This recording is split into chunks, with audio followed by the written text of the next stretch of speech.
듣다가 보니 빠져드네. 듣다가 보니 재미가 있네. 책 속에 사람 있다, 삶이 있다, 길이 있다, 지혜 있다, 재미 있다, 감동 있다, 울림 있다. 이게 웬걸 기다려지네. 장비 팟캐스트 라디오 책다방. 책 속에 사람이 있다, 길이 있다, 울림이 있는 감동과 재미, 버라이어티 북 토크쇼. 장비 팟캐스트 라디오 책다방.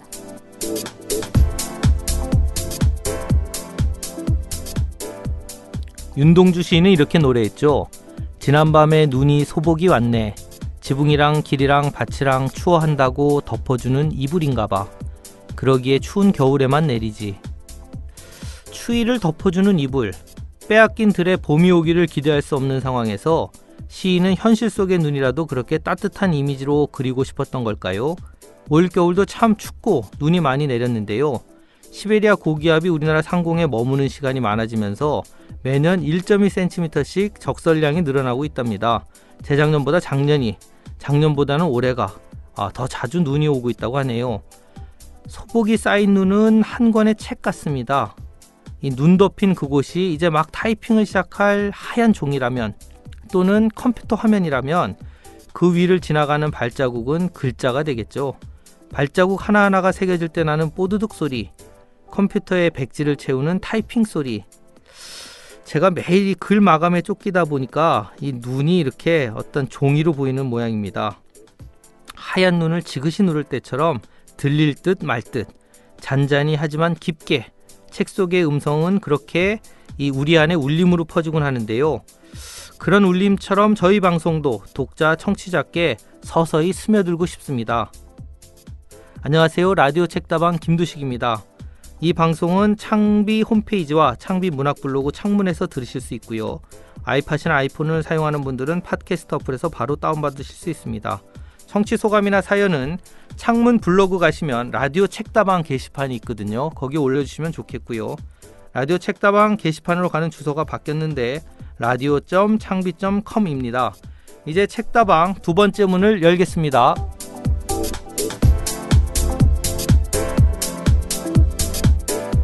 네, 지금 북토크 시간이 또 돌아왔습니다. 오늘 북토크에서는 이 책과 사람이라고 하는 특집으로 앞으로도 아마 몇 번 더 하게 될 텐데요.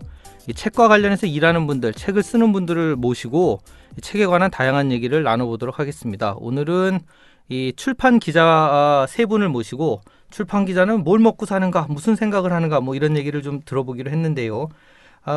먼저 게스트를 소개하겠습니다. 오늘 중앙일보 문화부에서 출판 담당을 하고 계신 아주 고참 기자시죠. 정재숙 기자 나오셨고요. 반갑습니다. 네. 경향신문 문화부의 백승찬 기자 나오셨고요. 네, 안녕하세요. 한국일보 문화부에서 이윤주 기자 나오셨습니다. 안녕하세요. 네, 나오신 김에 제가 아주 고참이신 정재숙 기자께는 한번 이런 거 여쭤보고 싶었어요. 기자라는 직업이 놈자가 들어가는 직업이라 님자를 붙이면 안 된다 이렇게 얘기하시는 분이 있더라고요. 그래서 제가 기자를 기자님이라고 불러도 되는 건지, 연배도 저보다 위신데 어떻게 되는 거죠 이거는? 그게 이제 호칭 문제인데요. 네, 꼭 네. 놈자가 들어가서 님자를 붙이고 그건 아니고 그건 네. 아니고요. 네. 기자의 이미 호칭이 들어가 있어서 저희는 절대 님자 안 붙이고요. 회사에서도 네. 뭐 부장, 저희 신문사에서도 부장 님 안 합니다. 네. 야 김 부장. 이렇게 부릅니다. 그렇게 야 부르는군요. 김 국장. 네, 이렇게 그러니까 꼭 기자님 이렇게 안 해도 된다는 거죠. 과장이 부장에게 김 부장 이렇게 하는 경우도 있을 수 있다는 말씀이신가요? 당연합니다. 그렇군요. 네. 오히려 님자를 붙이는 것이 첨언이 되는 거죠. 네. 그래서 오히려 결례라고 저희는 배웠습니다. 아하, 방금 전에 목소리가 들어간 분은 네. 오늘도 역시 저와 함께 해주실 황정은 작가였고요. 네, 안녕하세요. 네. 네, 저는 저를 소개해 주실 줄 알고 기다리고 있었는데 네. 저를 무시를 하고 네. 이 애정관계가 깊어지면 자꾸 넘어가게 되는 것 같아요. 이게 문제인 거죠. 역시 같이 진행할 때. 오늘 비도 오는데 먼 길 오시느라 고생하셨고요. 먼저 오늘 이제 사실 출판 기자가 무슨 일을 하는지 잘 모르는 청취자분들도 많으실 것 같아서 간단한 질문 한번 던져볼게요. 출판 담당 기자는 금요일 오전에 무슨 일을 했는가? 오늘은 무슨 일을 하고 이 자리에 오셨는지 우리 정재숙 기자부터 한번 말씀해 주시겠어요? 독자분들이 만약에 책을 좀 좋아하시는 분들이라면 아마 아실 텐데 토요일 날 책 묶음이 한꺼번에 많이 나갑니다. 신문마다. 기사가. 네. 그렇죠. 이제 뭐 따로 섹션을 옛날에는 북섹션이라고 있었지만 요즘 이제 또 토요일 판에 같이 묶어서 나가는데요. 금요일은 당연히 출판 담당 기자들의 죽음의 날입니다. 예. 새벽부터 화장실도 못 가고 마감 전선에 시달리다가 간신히 지금 헐레벌떡 뛰어왔습니다. 마찬가지신 건가요? 두 분도 다? 저희는 이제 목요일 날 마감을 해서요. 어제 그런 과정을 거쳤고요. 오늘은 이제 뭐 브레인스토밍이라고 읽고 사실은 놀았다라고. 신문사마다 좀 다르군요. 역시 경향신문이 훨씬 선진적 신문사. 선생님, 네. 미리 목요일에 끝낸다 하는 거고요. 네, 한국일보는 어떻습니까? 한국일보도 오늘 마감하는데요. 근데 저는 새벽에 일어나지 않고요. 밥도 제때 먹고요. 예. 화장실도 제때 가고. 네. 나이 들어봐요. 새벽에 잠이 안 와. 나와서 일하는 게 좋아요. 중앙일보가 좀 빡센 신문인 것 같아요. 듣다 보면. 그죠? 뭐 뭔가 특히 출판팀은 막노동입니다. 원래 그렇군요. 네. 일이 굉장히 많아요. 저는 사실 출판 기자는 좀 고상할 줄 아시죠? 약간 여유가 있다고 생각했거든요. 다른 기자보다 미리 쓸 책을 정하고 서평을 쓰고 미리 써놓으면 되고 아닌가요? 이제 그 고전적인 이론인데요. 리론인데 마감되기 전엔 절대 기사 안 나오거든요. 네. 그 화장실 가기 직전에 뭐가 나오는 이죠. 저기가 되는 것처럼. 그리고 또 하나 그 고상하게 앉아서 이렇게 탁 독서 이렇게 보면 대펴놓고 독서할 것 같잖아요. 아침부터 나와서 쌓여있는 책 봉투 뜯고 거기 네. 매일 손 베고 쌓아놓고 그거 옮기고 거의 막노동판의 이 일꾼. 네, 그게 바로 출판 기자의 오늘입니다. 그렇군요. 저는 책만 읽고 있는 줄 알았어요. 월요일에 책 정하고 화수목에 책을 쫙 읽다가 목요일 저녁쯤에 다 고상하게 앉아서 타이핑을 하고 있는. 전혀 아니군요. 전혀 아닙니다. 말씀 나온 김에 그 많은 책, 이 책들을 소개를 하는데 이걸 언제 결정을 하는지, 어떻게 결정을 하는지 좀 여쭙고 싶어요. 아까 이제 신문사마다 조금씩 일정이 다르다고 이렇게 했으니까 저희는 이제 저희 중앙일보 예를 들어볼게요. 아침에 가서 처음에 되게 이제 자기 자리에 가면 그 출판사 또는 배본하는 데서 다 책이 와 있어요. 매일매일요? 매일매일. 매일요? 네. 물론 이제 양은 조금씩 다릅니다. 어떤 날은 뭐 한 20권도 올 때가 있고 어떤 날은 또 가물어서 한 2권 올 때도 있고 안 오는 날도 있습니다. 근데 이제 그걸 뜯어서 우선 이번 주에 어떤 책들이 나왔는지 일별을 하는 거죠. 머릿속에다 저장을 하는 겁니다. 그래서 다 쌓아놓고 그 출판 팀이 있으니까 같이 모여서 의논을 하는데 그럴 때 이제 자기 의견, 그 책에 대한 의견을 피력을 하는데 저희 같은 경우는 되게 월요일 날 전체적으로 그 의견을 모은 다음에 화요일 날 확정을 합니다. 그래야 이제 외부 필자한테 보낼 건 보내고 물론 이제 그때 청탁을 하기도 해요. 왜냐하면 외부 필자들에게는 시간을 좀 많이 넉넉히 드려야 되기 때문에. 근데 되게 저희는 화요일 날 한 오후 2시쯤 확정해서 그때 이제 누가 어떤 책을 쓸지 결정한 다음에 그 이후는 거의 이제 뭐 아주 급한 일이 아니면 특별한 책이 아니면 그대로 주말까지 갑니다. 그런 거 정할 때는 아무래도 고참 기자들 목소리가 더 반영이 되고 부장 목소리가 더 세고 뭐 왠지 그런 게 있을 것 같은데 우리 젊은 기자분들은 어떠세요? 상당히 물론 이젠 고참이시지만 우리 백 기자. 대충 세보니까 한 주에 100권 이상 오는 것 같아요. 그래서 100권에서 150권 오는데 그중에 모든 책을 가지고 세일할 수는 없으니까 제가 한 20-30권 정도를 추리고요. 일단 그 선정은 저한테 달려 있고요. 네. 그다음에 저라고 하면 이제 한 10년 차쯤 된 기자. 10년 차라기보다는 출판 담당 기자. 출판 담당 그 사람이 기자. 1년 차든 네. 10년이든 출판 담당 기자가 하고요. 그다음에 그중에서도 이 책이 좀 크게 썼으면 좋겠다. 한 서너 권을 뽑고 그걸 가지고 회의를 합니다. 그래서 설득과 타협과 지루한 과정을 거쳐서 누가 어떤 걸 쓰고 크게 쓸지를 결정하게 되죠. 물론 끝까지 부딪히면은 결정은 부장막입니다. 예. 좀 이상한 질문이지만 이은주 기자 생각할 때는 예를 들면 서로 그런 의심 같은 건 없나요? 제가 이게 상당히 나쁜 직업들에 종사해서 그런지 쟤는 어느 출판사에서 뭐래도 먹었나? 오늘 왜 이렇게 책을 밀지? 이런 느낌 같은 거가 있을 때는 없으세요? 그렇지는 않고요. 네. 저희 회사 같은 경우에는 담당이 4명으로 나눠져 있거든요. 출판 팀장 계시고 출판 담당, 학술, 문학. 그러면은 분야별로 각자가 고른 책에 가장 이렇게 선택권을 많이 주는 편이에요. 그렇기 때문에 자기 분야에 대해서. 네. 그렇기 때문에 이 기자는 어떤 출판사나 어떤 저자를 유독히 좋아하는구나 이런 생각은 하게 되지만 그게 무슨 이권이 달려 있다거나 뭐 그런 건 거의 없어요. 아, 거의 없네. 예. 그리고 제가 이제 조금 더 이 두 기자보다는 더 일을 많이 해와서 그런데 이 의심들 꽤 많이 하세요. 외부 출판사에서. 어떤 때는 정말 황당한 일이 있었는데 전화를 하셨어요. 어떤 분이 출판 담당 기자를 찾으시더라고요. 그래서 접니다 그랬더니 거기 그 뭐 크기까지 얘기를 하시더라고요. 그 박스 기사로 나가려면 얼마 드리면 됩니까? 이거는 누가 하신 거예요? 그분의 그 저기 명예를 위해서 제가 말씀 근데 안 실제 드리고요. 출판 쪽에서 일하는 분이셨던 네. 거군요. 네. 그래서 제가 한마디로 네 저희는 책 먹고 삽니다. 돈 안 먹고 삽니다. 네, 예. 그걸로 끊었습니다. 제가 깨끗하게. 그 스트레스 좀 있으시겠어요? 그런 외부의 가끔 눈에 있습니다. 대한. 그러니까 그런 것도 있고요. 또 이제 우리 두 젊은 기자도 뭐 가끔 조금 스트레스가 될 텐데 낙하산이 또 옵니다. 네. 위에서 이제 정말 논설위원실이라든가 네. 대표, 편집인 같은 분이 내 친구인데 그리고 내려보냅니다. 바로 쓰레기통으로 갑니다. 아, 그렇군요. 네. 안 봐주시는군요. 절대 안 받습니다. 정식으로 그냥 가져오십시오. 그러니까 제가 이제 쓰레기통으로 넣는다는 거는 나중에 다시 뒤져서 가져오죠. 네. 예. 그 내용이 되는지 말이 되는지 우리가 판단한다는 그렇죠. 거죠. 우리가 판단한다는 거지 어떤 분의 손을 통해서 오는 거는 절대 안 된다. 그거는 출판 기자들이 냉혈한이 많아요. 그래서 예. 철저합니다.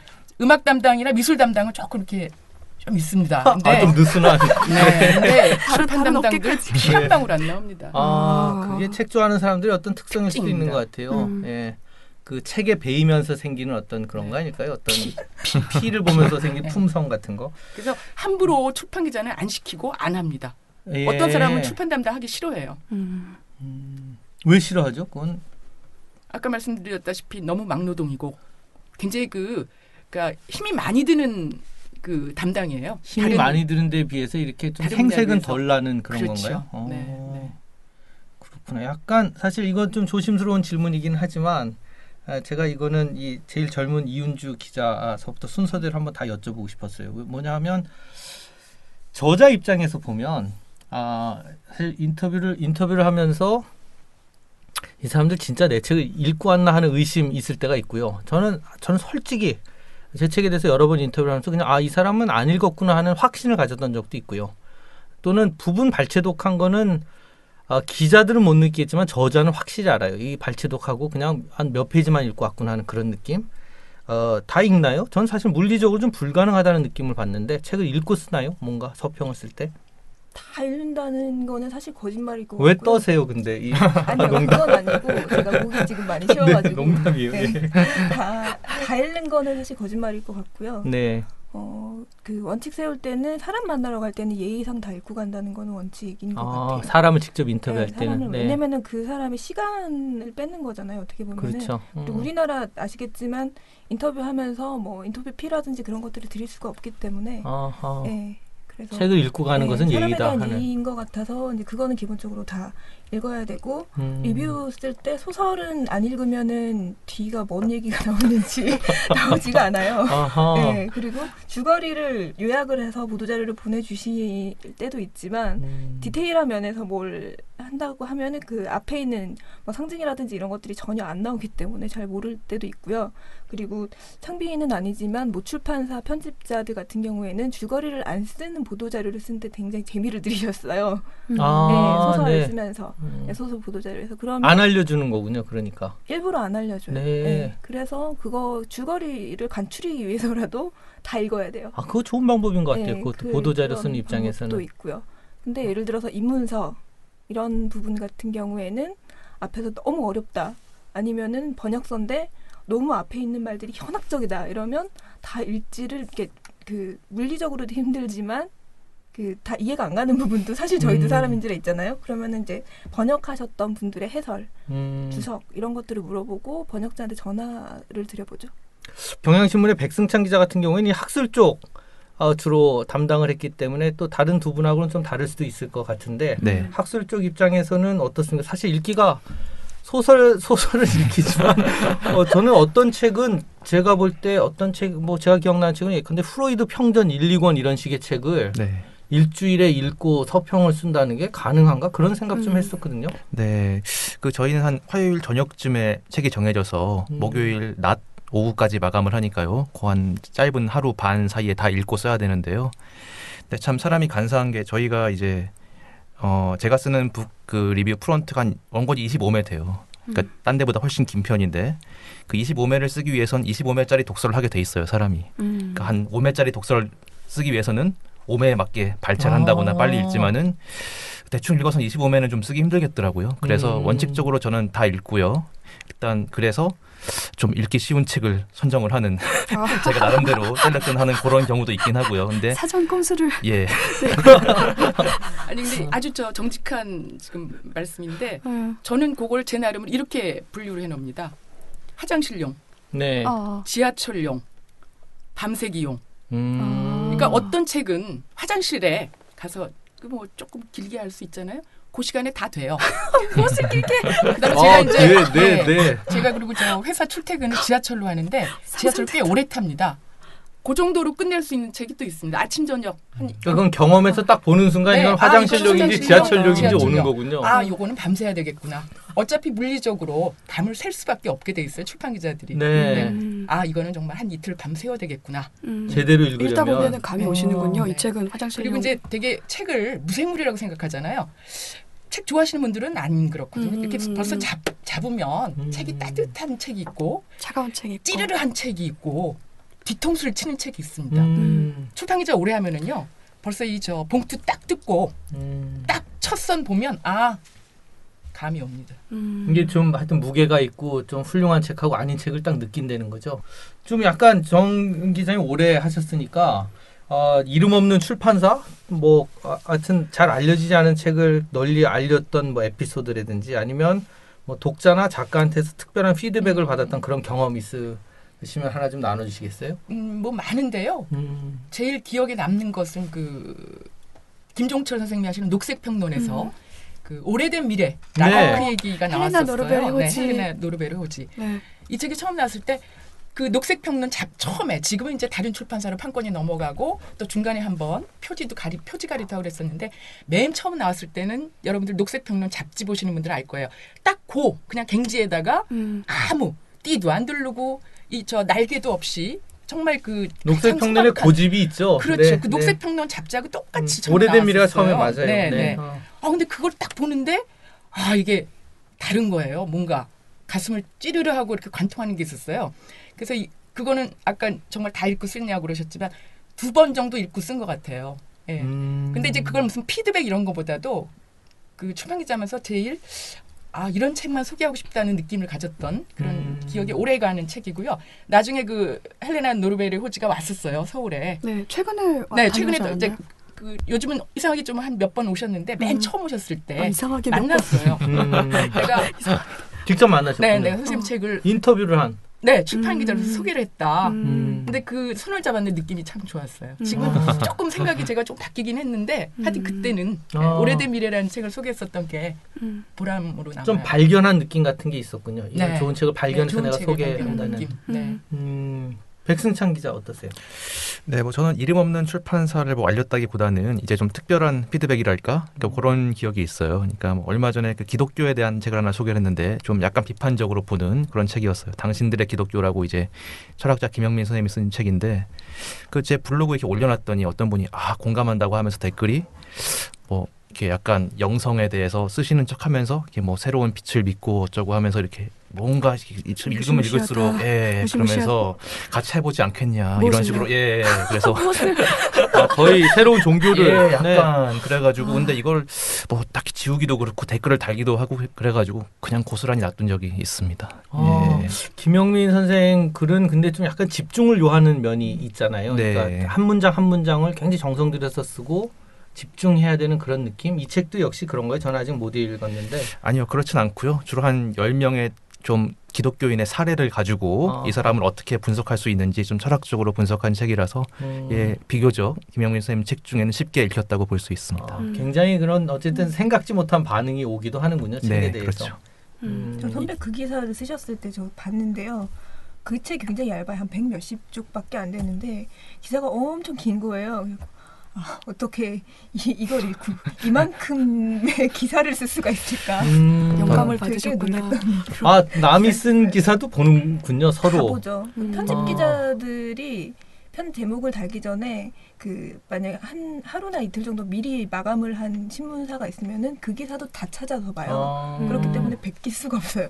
그렇죠, 부끄러워서라도. 그렇죠. 예. 베낄 수 없는 것도 있고 다른 기자들도 뭐 사건을 보는 기자들도 마찬가지겠지만 출판은 잘 쓴 거랑 안 쓴 게 너무 구별된다고 해야 되나? 약간 컨테스트 비슷한 거잖아요.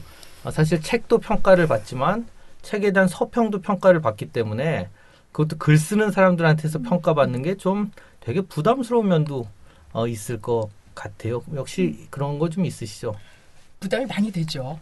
또 특히 그 저자나 또 그 뭐 번역자하고 조금 친분 관계가 있을 경우 참 평소에는 이렇게 친하게 각종 얘기를 하다가 저자가 저 정도 글밖에 못 써라는 얘기를 혹시 듣지 않을까, 또는 인터뷰를 해주셨는데 내가 오독하지 않았는지 이런 것 때문에 좀 불안하긴 해요. 그래서 밤에 꿈에도 나타나고 그래요. 꿈에 작가가 나타나요? 네.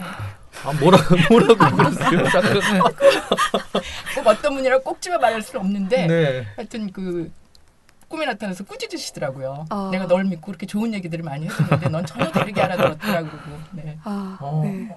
아니 이거 실화군요. 이게 정말 꿈에 나타나서 네. 그분이 진짜 그런 마음 먹으셨는지 알 수 없고. 그건 알 수 없습니다. 정세 혼자 생각을 한 거죠. 내가 이번에 좀 아마도 잘 못 썼다 하는 잠재의식에. 네, 그 출판 기자들이 굉장히 또 이를테면 문청들이 많아요. 요즘 문청이란 말을 쓰는지는 뭐 문학 청년. 네. 예.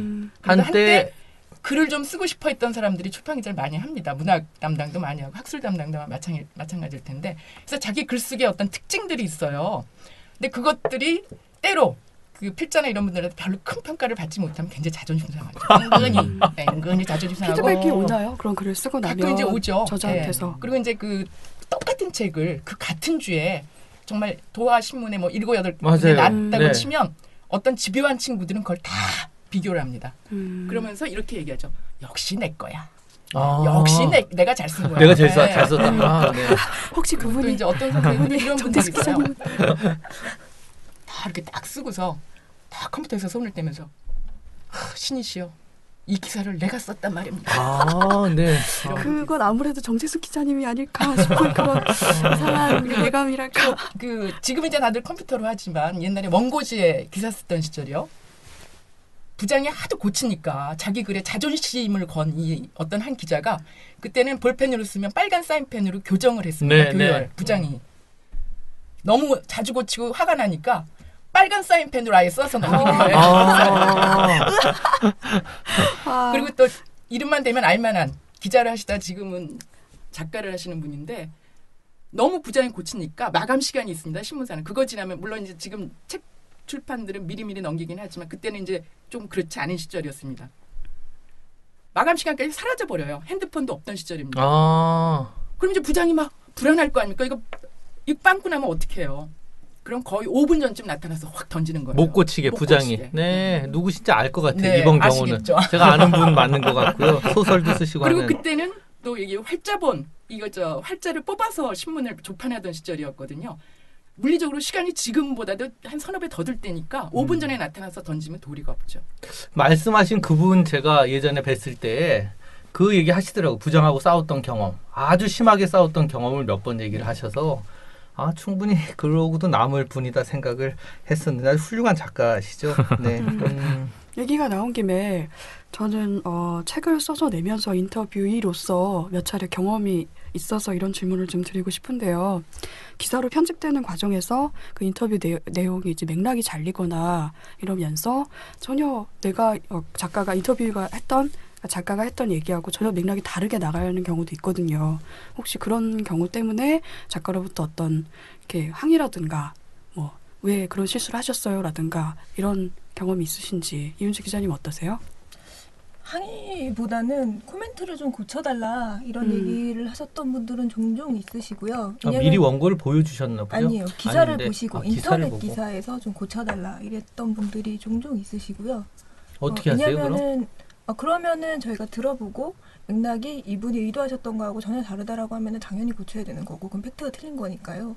근데 저하고 만났을 때 얘기했던 거하고 저하고 고쳐달라는 문구가 다를 때가 있잖아요. 그럴 때는 좀 생각을 해보죠. 예. 그리고 저는 손이 느려서 그리고 취조하는 것 같아서 사람들 인터뷰하면서 웬만하면 노트북 갖고 이렇게 막 치고 이런 거 안 하거든요. 근데 손도 느려서 대부분의 인터뷰했던 걸 다 녹음 파일을 제가 다 갖고 있어요. 그렇기 때문에 내가 이렇게 말하지 않았다라고 했을 때는 할 수 있는 증거도 있고. 아, 그렇죠. 요새 많이 녹음을 하죠 또. 네, 대부분 하기 때문에 그럴 땐 생각을 해보죠. 교수들은 깐깐해서 혹시 그런 일이 더 많지 않나요? 그 항의한다든지 어때요? 미리 그런 분들은 협의가 된 경우에 기사 나가기 전에 한번 보자는 분도 계시긴 하세요. 근데 좀처럼 응하진 않지만 그래도 그런 조건에 없으면은 인터뷰를 할 수 없다고 하시는 분이 있다면은 저희가 응할 수밖에 없죠. 만약에 그래도 그분을 꼭 해야 한다면. 나간 다음에 항의하거나 그러진 않고요. 크게 저는 없었던 것 같아요. 예. 그러니까 한 분 생각이 나네요. 예. 시모 선생님이셨는데 인터뷰가 이제 YD 인터뷰로 쭉 한 면이 다 전담 기사가 나갔는데 저희하고 인터뷰를 했을 때 했던 게 이제 정치 관련된 내용이라 예민하셔가지고 한번 보여달라고 얘기를 하시더라고요. 근데 부장이 오케이까지 나고 부장이 데스크까지 다 끝난 원고를 다 뜯어고쳐서 마감 2시간 전에 주신 거예요. 네, 그러면은 이제 그 선생님이 워낙에 대가시기 때문에 어떻게 뭐 기사가 나가고서라도 말이 나올 것 같아가지고 부장도 굉장히 스팀이 올라가면서 말되는 거 다 뺐다고 얘기를 하시면서도 뭐 워낙에 강력하게 얘기를 하셔서 그걸로 다시 데스크를 맡던 적이 있었어요. 자, 그럼 이쯤에서 코너 속 코너를 한번 진행해 보도록 하겠습니다. 이니셜로 말한다. 네, 첫 번째 질문인데요. 책을 읽고 기대를 했던 어느 정도 예상하고 기대했던 작가의 모습이 막상 만나서 얘기를 해보니까 정말 책 그대로였고 이 사람의 이야기 스타일이나 인생관이나 세계관, 뭐 가치관 이런 것들이 나하고 어쩜 이렇게 딱 맞을까 싶었던 그런 작가를 만난 경험이 있으신지 정태숙 기자님에게 여쭤보고 싶습니다. 이니셜은 우선 기억 히읗, 네, 영어로 안 하고 그냥 기억 히읗인데요. 다 아실만한 분이에요. 그러게요. 저런. 생략된 이니셜이 있나요? 평론가? 작가입니다. 안녕하세요. 작가고 네. 예. 한때 기자를 한때가 아니군요. 굉장히 오래 기자를 하셨고 제 선배시고 좀 비장하게 글을 쓰시는 이래도 분이시죠? 되나? 네. 그 단어까지 쓰고 싶지 않고요. 네. 지금 그 지역에 내려가 계세요. 글 쓰러 울진에 계시는데 그 제가 이제 참 좋아하는 선배이기 때문에 놀러 갔습니다. 울진까지? 네. 울진까지 이제 내려갔는데 멀리서 후배들이 찾아온다 그러니까 이분이 계획을 세우신 거예요. 그 계획이 처음이 뭐냐? 서식 환경 시찰입니다. 본인이 거기 가서 작업장을 이렇게 마련을 했는데 그 서식 환경이 어떤지 와서 관찰을 일단 하라고. 그래가지고 한 1시간이나 2시간 단위로 이게 그 저희가 진행해야 되는 일이 쫙 이렇게 써 있어요. 그거를 보내줬고 그대로 다 진행이 됐습니다. 정확하고 민첩하게 움직인다.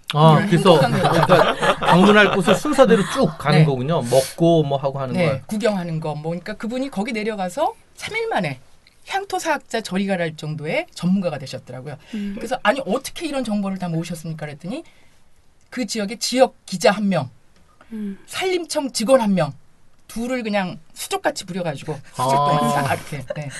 그래서 그 이제 서식 환경 시찰을 했습니다. 근데 이분이 지금도 컴퓨터 안 쓰시고 원고지에다가 연필로 쓰시고 거의 누군지 거의 특정이 되는 다 지우개로 지우고. 어. 그래서 제가 내려왔는데 뭐 필요하세요? 그랬더니 지우개가 다 떨어졌다고. 그래서 제가 모든 종류의 지우개를 한 세트로 해서 가져갔더니 굉장히 좋아하시더라고요. 그래서 이제 그 서식 환경 시찰로 시작해서 그날 밤에 음주 경진 대회로 끝이 났습니다. 네. 근데 그 작품 보시면 알지만 참 유명한 얘기죠. 꽃은 피었다와 꽃이 피었다 두 그 조사를 놓고 일주일을 고민했다는 분입니다. 그래서 그 어떤 자기 글에 대한 어떤 엄격함, 엄정함, 정밀함 이런 걸 제가 참 좋아하고요. 그만큼 자기 그 뭐랄까요 정열을 다스릴 줄 안다는 거에 제가 늘 감동합니다. 또 이번에 가서 들은 얘기 중에 재밌는 게 어떤 출판사 대표가 내려와서 선생님 요새 힐링이 대세입니다. 30만 부 한번 쓰입시다 이러더래요. 네. 이건 엄청난 돈을 제시를 했겠죠? 네. 선인세? 아이고 나는 30만 부짜리 못 써. 그러니까 그럼 20만 부 이러더랍니다. 그래서 에이 얼른 나가. 그리고 내쫓으셨다는 얘기를 들었습니다. 그 요즘 출판인들 정말 올곧게 여러 가지 어려운 환경에서도 열심히 하시는 분들 많은데 그 사이에 미꾸라지 같이 그렇게 팔아먹고 도망가는 이런 그 나쁜 그 출판 그 흐름 트렌드 조성하는 분들 이름 나올 뻔했다. 기억 키귿 작가께 꼭 한번 혼나시기 바라겠습니다. 네. 이번에는 그러면 작품하고는 조금 달랐던 사람에 대한 이야기를 좀 들어볼까요? 예, 저는 뭐 얼마 전에 이렇게 방한한 제일 교포 작가인데요. 유모 작가님을 만났는데 예, 그분의 여자분이신가요? 사진, 예, 그렇죠. 누군지 알 것 같다. 예, 뭐 나쁜 얘기는 아니고요. 네, 네. 그러니까 사진이나 이런 거 봤을 땐 되게 단아하고 뭔가 좀 까칠하고 창백하고 뭐 예민한 그런 분을 연상을 했죠. 글도 그렇고 근데 만나보니까 엄청 기가 세신 거예요. 기세일 것 같은데 제가 그러세요? 생각하고 있는 제가 거는? 잘못 봤나 봐요. 그래요? 그리고 되게 뭐 목소리도 크시고 되게 그래요? 설득력도 있으시고 막 이렇게 막 제스처도 크시고 그러더라고요. 그래서 뭐 인터뷰 중에는 얘기를 안 드리고 이제 끝날 때 이런 인상을 받았다고 하니까 재밌는 게 일본 기자들랑 똑같은 얘기를 들었다는 거예요. 그러니까 실제로 그런 거죠. 예, 일본 기자도 자기를 그렇게 알고 있다가 만나보면 다르고 심지어 젊은 기자들을 만나면 좀 무서워한다. 너무 기가 세가지고 그런 얘기를 하시더라고요. 그래서 뭐 기자들의 감각이란 게 아니면 대중의 감각일 수도 있지만 일본이나 한국이나 비슷하구나 그런 생각을 했죠. 출판사에서 그리고 작가들 사진 찍을 때 이미지를 되게 열심히 만들어내는 그런 부분이 있지 않나요? 요새는 사진도 되게 열심히 찍잖아요.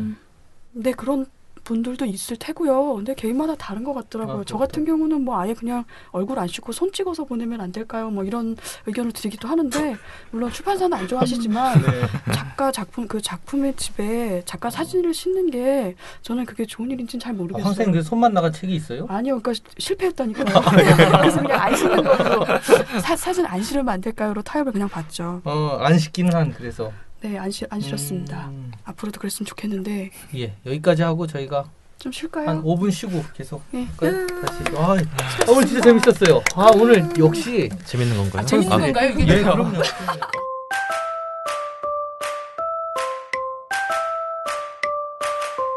책 속에 사람이 있다, 길이 있다. 울림이 있는 감동과 재미. 버라이어티 북 토크쇼 창비 팟캐스트 팟캐스트 라디오 책다방. 또 사실 제가 진짜로 좀 궁금했던 건데요. 왜 신문에서는 늘 신간만 다루나? 사실 구간, 지나간 책 중에도 정말 아까운 책들도 있고 한데 대부분의 지면을 신간에 할애를 하잖아요. 그러다 보니까 책을 읽느라 기자들이 쫓기기도 하고 뭐 이건 아마 미국도 마찬가지일 것 같긴 한데 다른 나라들도 특별한 이유가 있나요, 이게? 신간 위주로 이제 그 책지면이 꾸며지게 된 게 이제 뭐 글쎄요 북섹션이 이제 막 활성화됐을 때 그 무렵의 일인데요. 그때 지금은 그런 일이 거의 없는데 그때는 미리 어떤 출판사에서 좋은 책이 나온다 그러면 그걸 미리 땡겨다가 다른 신문사보다 한 주 먼저 쓰는 게 또 유행이었어요. 일종의 한창. 특종이군요, 네. 그것도. 그렇게 경쟁을 막 하다 보니까 조금 그러면 이제 어떤 신문사가 책을 한 권 먼저 써버리면 다음에 그 책이 정작 신문사마다 배본이 되면 안 써버립니다. 그렇죠. 낙종한 데서는 안 써버리는 거죠. 아마 그런 것들이 은연중에 이렇게 좀 영향을 준 것 같고요.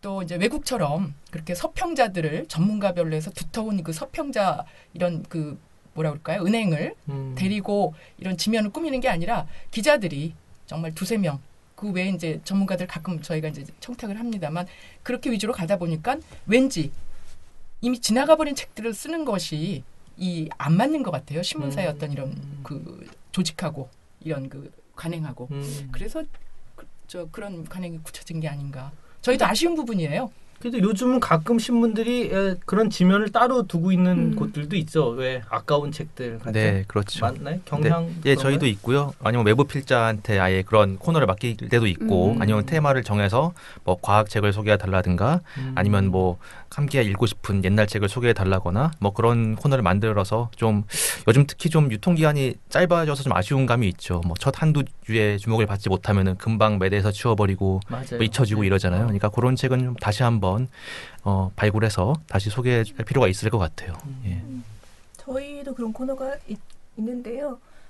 앞서서 정 선배께서 얘기하셨던 부분에 좀 첨부를 하자면 저희는 북섹션이 토요일자로 나가는데 가끔 회사로 전화가 와서 그 금요일자로 땡겨달라는 분들이 계세요. 그래서 그거 왜 그러시냐고 하면 대부분은 이제 금요일 오후에 퇴근을 하면서 책을 고를 때 네. 그걸 보고 내가 선택을 하고 싶은데 여기는 자꾸 이 토요일 날 해서 내가 그 서점을 다시 나가야 된다는 거예요. 네, 그래서 땡겨달라고는 말씀을 하시는 게 종종 전화가 와요. 그 제안에는 저도 좀 공감이 되는 게 주말에는 집에서 신문을 보게 되잖아요. 네. 되게 애매할 때가 있어요.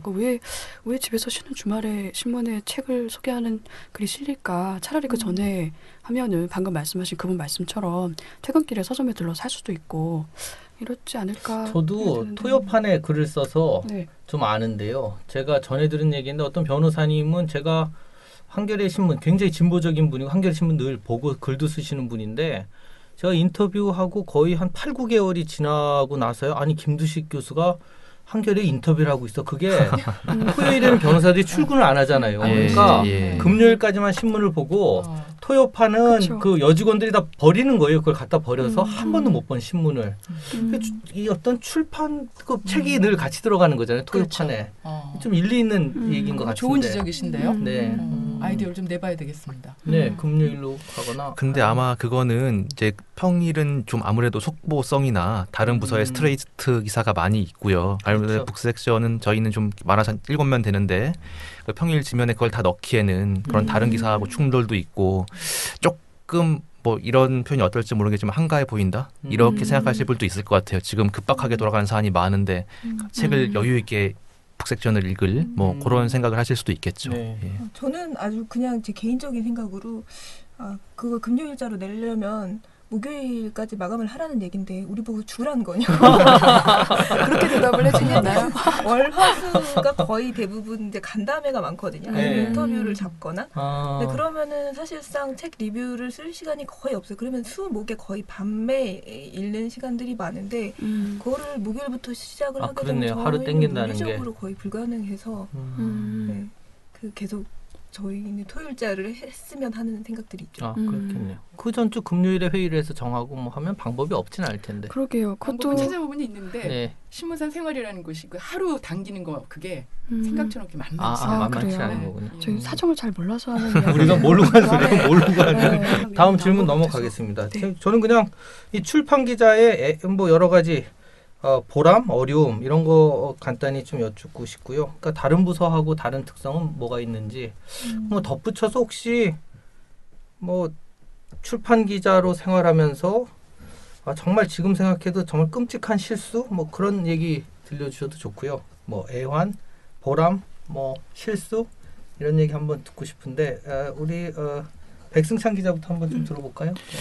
네, 보람이라면 아무래도 뭐 신간 위주의 그런 뭐 얘기를 하시긴 했지만은 다른 독자들이 읽기 전에 이 좋은 신간을 먼저 읽는다는 게 특히 좋은 책을 골라서 읽었을 때 아주 큰 보람이 있죠. 그리고 뭐 물론 어렵고 힘들고 막 글 쓰려면 뭐 그럴 온갖 고통이 있을 때가 있지만은 그래도 세상에 책 읽고 글 쓰는데 돈 주는 회사가 어디 있을까? 뭐 이런 생각을 하면은 정말 행복하다. 네, 그런 생각을 할 때가 있습니다. 근데 네. 그게 독서가 노동으로 여겨질 때 그럴 때는 정말 힘들 것 같거든요. 그러니까 좋아서 읽는, 그러니까 독서가 매번 즐거울 수는 없잖아요. 네, 그렇죠. 그럴 때는 어떻게 하시나요? 그 뭐 직업적인 의무를 다하는 수밖에 없죠. 네. 근데 대체로 저희가 이제 고르는 책은 나쁜 책을 비판하기 위해서 고르는 경우보다는 좋은 책을 소개해주기 위해서 고르는 경우가 많잖아요. 그러니까 대체로 그렇게 괴로움을 느끼지는 않는 것 같아요. 그래서 뭐 하나라도 지식을 얻고 좀 그 알 수 있는 그런 점은 뭐 큰 보람이죠. 네. 뭐 실수 같은 건 해본 적 없어요? 네, 크게 실수는 없는데 요즘 독자들이 상당히 디테일하게 보시는 분이 많아요. 그래서 한 번은 제가 뭐 다윈에 대한 얘기를 쓰다가 진짜 저는 뭐 확인을 안 하고 그냥 보도자료에 있는 걸 그대로 썼죠. 뭐 다윈이 이렇게 진화론을 주창했음에도 불구하고 카톨릭 대성당에 안치될 수 있었던 이유는 무엇이었을까라고 썼는데 며칠 전 후에 메일이 왔더라고요. 웨스트민스터 대성당은 카톨릭 성당이 아니다. 성공의 성당이자. 네, 그래서 성공해. 아차. 이제 보도자료를 믿으면 안 되겠구나. 다시 한번 깨달았죠. 이윤지 기자 어떠세요? 실수요? 네, 뭐 실수도 좋고 뭐 보람. 실수는 지난주에 바로 있었는데요. 김혜나 작가 정크라는 책을 읽었는데 저는 좀 비판적으로 썼어요, 그걸. 네. 근데 김혜나 작가 팬들이 많으니까 누가 이렇게 그 이메일을 쓰셨더라고요. 근데 거기 그 내용이 게이의 연애 얘기가 조금 나오는데요. 근데 그 남자가 남자를 좋아할 때도 여성 역할을 하는 사람이 있고 남성 역할을 하는 사람이 있는데 그 남성 역할을 톱이라고 하고 여성 역할을 보텀이라고 한대요. 근데 네. 그거를 다 읽으려면 정말 근데 비판하는 기사 쓰려면 정말 다 읽어야 되거든요. 근데 다 읽고 썼는데 그걸 제가 다운이라고 쓴 거예요. 그러셨어요? 아, 근데 그럼 그거를 하필 그날 제가 야근이라서 그걸 못 잡은 거예요. 근데 저는- 그거는 데스크를 보면서 이렇게 부장이 잡아낼 수 있는 부분은 아니기 때문에 그렇게 인사가 다 나가고 난 다음에 그걸 잡아서 예, 그 인터넷 기사로 줬던 적이 그건 좀 뼈 있었어요. 아프셨겠어요. 네, 그거는 정말 큰 실수죠. 네. 저는 그 기사를 읽었거든요. 네. 근데 그런 실수를 발견을 못해서 네, 아마 이미 수정 후에 이미 제가 수정 후에 읽었거든요. 봤을 거예요. 아, 인터넷은 빠르군. 네. 정지욱 선생 어떠세요? 실수라는 표현을 쓸 수 있을지 모르겠지만 많은 분들이 출판면을 보면서 이런 비판을 하세요. 니네는 이 책은 좋습니다. 이런 얘기만 하냐. 왜 이 책은 나쁘다. 우리 저 이은주 기자 한 대로 비판하려면은 정말 날을 세워야 되고 몇 번을 읽어서 완전히 숙지한 다음에 거기에 대한 전문 지식을 가지고 비판하러 달려들어야 되지만 저희가 이제 일단 책을 고르는 기준이 이 책은 좀 독자들에게 소개했으면 좋겠다라는 게 맞아요. 우선 저희의 선구안이기 때문에 많은 분들이 니네는 문학부 애들은 왜 비판 기사를 쓸 줄 모르니라고 늘 말씀들을 많이 하세요. 그럼 저는 거기에 대해서 궁색한 변명으로 나쁜 거를 골라내고 좋은 것만 좀 보여드리는 그것이 저희 문화부의 역할이라고 저는 생각을 합니다. 이렇지만 물론 비판 기사도 쓰긴 쓰죠. 근데 그런 말씀들, 지적들을 들을 때 조금 내가 정말 이 직업을 잘 수행하고 있는 건지 직업으로서의 이 독서가 어디까지가 한계일까 스스로 이렇게 자문할 때가 많이 있습니다. 그 이제 주례사 비평 문제잖아요. 주례사 비평 문제인데 저도 처음에는 늘 그런 생각하다가 요즘은 한국 사회가 얼마나 좁은지를 알게 되면요. 참 차라리 안 쓰면 안 썼지. 그렇죠. 네. 막 날세운 비판을 하는 게 저도 어떤 가끔 그런 용감한 젊은 기자들을 보면 진짜 젊음이 좋은 거구나 이렇게 느끼지. 굉장히 어려운 구조라는 생각은 들어요. 말씀하신 것처럼 좋은 거를 좀 이렇게 하는 면도 있겠지만 비판했다가는 정말 좁은 바닥에서 이제 평생 원수가 되는 거잖아요. 특히 책이라는 거는 뭐 하루 작업한 거에 대해서 비판받는 게 아니고 이게 거의 뭐 6개월, 1년을 투자한 것에 대해서 비판을 받으면 되게 작가는 억울한 부분이 있기 마련이고 되게 어려울 거란 생각이 들기는 들고요. 누구 좀 모나게 비판해 본 적 있어요? 딱히 그런 건 없는 것 같아요. 그러니까 아까 정 선배 말씀하셨다시피 우리가 네. 좋은 책을 소개하는 게 우선이기 때문에 굳이 비판을 받아야 될 책을 골라서 소개를 해서 비판하는 일은 잘하지 않는 특히 잘하지 않는. 저는 인문사회 뭐 분야에 대해서 하니까 뭐 그렇죠. 예. 쓰면서도 항상 그런 것들이 좀 고민하게는 돼요. 예, 내가 비판 쪽의 기사를 쓸 것 같으면 뭐하러 이 책을 소개를 할까? 라는 생각도 들어요. 왜 돈 주고 시간 주고 투자를 해서 독자들한테 이 책을 읽어볼 만한 가치가 있다라고 해서 신매씩 이렇게 쓰는 걸까라는 것들을 고민하게 되면 비판 쪽 기사가 아무래도 적게 나가는 것 같아요. 근데 그러다 보니까 공정하게 정보가 전달 안 되는 부분도 저는 좀 느끼거든요. 그러니까 네. 사실 왜 좀 너무 아닌 작품이 너무 많이 팔리고 하는 문제들이 계속 있는데 그런 거에 대해서는 어쩌면 출판 담당 전문 기자들이 이렇게 침묵할 수 있는가 같은 그런 의문은 저는 좀 가끔 이거 제 책을 포함해서 하는 얘기지만 가끔 이제 그런 기사를 쓰려면 따로 지면을 잡아야겠죠. 그러니까 북섹션이 아니더라도 예를 들어 뭐 어떠한 트렌드가 올바르지 않은 것 같은데 그런 책이 많이 팔린다고 싶으면은 아예 따로 지면을 잡아서 기획 기사로 소화할 수가 있겠죠. 작가들 얘기하다 보면 술 얘기 안 할 수가 없는데요. 저는 술을 사실 잘 안 하기 때문에 어떤 때 깜짝 놀라는 게 그 사람에 대해서 전혀 모를 때가 있더라고요. 그래서 오래 알고 지낸 분인데 술 때문에 사고 나고 그래서 제가 이제 그분이 그런 버릇이 있었어. 그러면 아니 김 교수는 술을 안 하니까 10시에 집을 가잖아. 당신은 그 사람에서 아무것도 모르나 뭐 이런 얘기 제가 자주 듣거든요. 뭐 작가분들 많이 접하시고 하면서 뭐 이 음주 가무 관련된 뭐 재밌는 경험이라든지 뭐 술버릇 같은 거 있으면은 하나씩 들려주시면 재밌을 것 같아요. 우리 정쌤부터.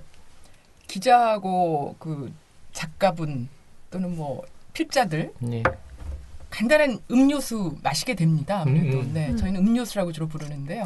이제 밥 먹으면서 왜냐하면 지금은 오히려 그런 게 많이 각박해졌습니다. 왜냐고요? 이메일로 다 하니까. 옛날에는 옛날에는 일일이 원고를 다 받으러 다녔어요. 저는 지역 부산까지도 갔다 온 일이 있고요. 원고 받으러요. 아니 그리고 원고를 받으러 왔는데 사진이 없으면 사진 받으러 또 가야 돼요. 아무 방법이 없어요. 네. 네. 그래서 이제 그 옛날에는 그렇게 해서 가면 이제 저희가 그때 또 원고를 들고 갑니다. 일부러. 그걸로 이제 먹는 거죠. 자, 정 기자 와. 그래가지고 이제 밥도 사주시고 그런 자리에서 많은 대화가 오가고 거기서 정말 새로운 취재가 이루어지기도 하고 그분이 무슨 생각을 앞으로 어떤 계획들을 갖고 계신지 그런 것들이 나중에 기사 쓸 때 참 좋은 그 자료가 돼요. 지금은 그런 게 다 없죠. 주로 이메일로 왔다. 물론 이제 지금도 뵙는 분들이 있긴 합니다. 그래서 오래된 분들이 좋은 것 같아요. 그래서 제가 이제 술자리 음료수 마시는 자리에서 제일 유쾌했던 분은 다 아실 겁니다만 얼마 전에 등단 50주년을 맞으신 어떤 작가분. 이 연배가 상당하신 분이군요. 네. 너무 재밌습니다. 네. 그냥 만나도 재밌는데 음료수 조금 들어가면 업되죠. 근데 이제 이분한테 들은 얘기 중에 지금도 잊혀지지 않는 게 이분이 이제 저 북쪽에 좀 갔다 오셨잖아요. 김일성 주석 만났던 얘기를 하시는 거예요. 이건 내가 아무한테도 안 한 얘기인데 정 기자 당신한테만 해줄게 이러시는 거예요. 본인의 말씀에 의하면 한 서너 번 만나셨대요. 근데 그분의 평소의 언행을 짐작해 보건데 딱 한 번 만나신 것 같아요. 그 무슨 구라로도 통하고 이런 분이시죠? 네. 근데 그 만나신 자리에서 이렇게 이제 만담을 좀 이 작가가 했더니 이 김주석이 이렇게 말했다는 거죠. 동무는 거죠? 민족의 재간동이야요. 예. 근데 그 발음을 하시는데 같이 자리에 있던 사람들이 그냥 다 자지러졌습니다. 너무 그건 이제 요 한마디 뿐이었겠습니까? 그 뭐 여러 가지 그 뒷 배경들 얘기를 하시는데 너무너무 이제 그 유쾌했어요. 그래서 이제 그 북한 가셨던 얘기를 아직 안 썼는데 그건 이제 나중에 쓰시겠다고 아마도 뭐 곧 나오겠지만 네. 근데 그랬던 그 양반이 얼마 전에 그 등단 50년 기념해서 이제 후학들이랑 뭐 이렇게 그 친한 분들이 자리를 마련해 줬잖아요. 저는 어느 정도 기대를 했어요. 좀 그런 얘기도 나오고 좀 이렇게 찌릿한 이런 얘기가 나오지 않을까. 또 근절을 여울물소리라는 저는 아주 재밌게 읽었습니다만 그 책도 내시고 그래서 오늘 뭔가 명언이 하나 나오리라 그랬더니 무슨 얘기한 줄 아세요? 여러분 나이가 이 정도 되면 낙상 감기 조심하셔야 됩니다. 찌릿한데요 왜? 찌릿하네요. 찌릿한데. 지금도 저도 이제 그 선생님하고 같이 늙어가는 어줍지 않은 참 그런 거지만 그래 인생에서 중요한 건 낙상 감기 안 걸리는 거구나. 그럼 마지막에 그게 남는구나 하는. 네. 진짜 이 대가 뒷얘기를 듣네요. 백 기자는 어떠세요?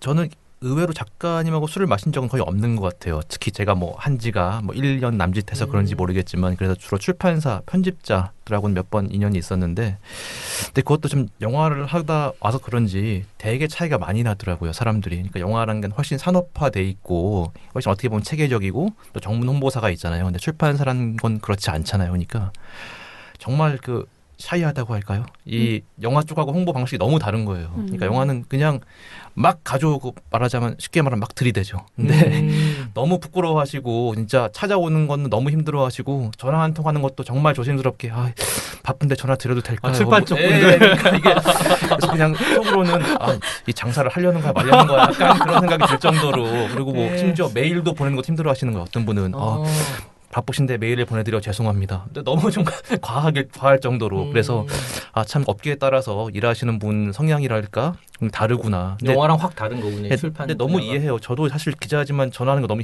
쉽지 않거든요. 처음 보는 사람에게 특히 낯을 두껍게 간다는 게 쉽지 않은데 좀 이해가 되긴 하죠. 그런 게. 출판계 특성도 뭐 원래 있겠지만은 그런 사람들이 출판계로 가는 그런 것도 같아요. 재밌는 거 좋아하고 막 시끄럽게 사람들 접하는 거 좀 조심스럽고 처음에. 그렇죠. 안 그런 분들도 많습니다. 안 그런 분들 많아요. 그걸 몰랐어요. 네. 저는 정선배는 이렇게 정제된 뭔가 에피소드를 얘기를 해주셨는데 저도 술을 마시면 기억력이 잘 없어서 술자리를 이렇게 제가 많이 먹지는 못하는데 오래는 있거든요. 근데 대부분 시인들이 더 오래 드시는 것 같아요. 한 3시, 4시 아니면 시인들이요? 시인들이. 근데 소설가 분들은 오히려 이제 직업상 이렇게 뭐 그 글을 쓴다라는 개념이 더 강하셔서 그런지 어느 정도 이제 드시면은 유쾌하게 가시고 이럴 때도 많은데 시인들은 이제 그 기분에 따라서 내일 원고가 있어도 써야 될 원고가 있어도 오늘 뭐 새벽까지 드시고 이랬던 적이 더 많은데 네, 그러면 두 번째 코너 속 코너 진행을 한번 해보도록 할게요. 이름하여 속마음 OX 퀴즈. 와! 네. 이거 제가 1인당 2개씩 질문을 드릴 텐데요. 이 질문을 모르시고 오셨죠? 세 분 다. 네. OX 퀴즈고요. 한 분에게 2개씩 질문을 드리면 빠르게 네, 아니요 이렇게만 대답을 해주세요. 빠르게 지나갈 겁니다. 나중에 설명할 기회를 제가 드릴 텐데요. 단 10초의 기회가 주어집니다. 더 길게 말씀하시면 편집하실 거라고 말씀하시네요. 자른다는 거죠, 그냥 네, 뒤는. 자른다는 얘기죠. 예. 네. 뭐 더 말씀하셔도 괜찮습니다. 예, 예.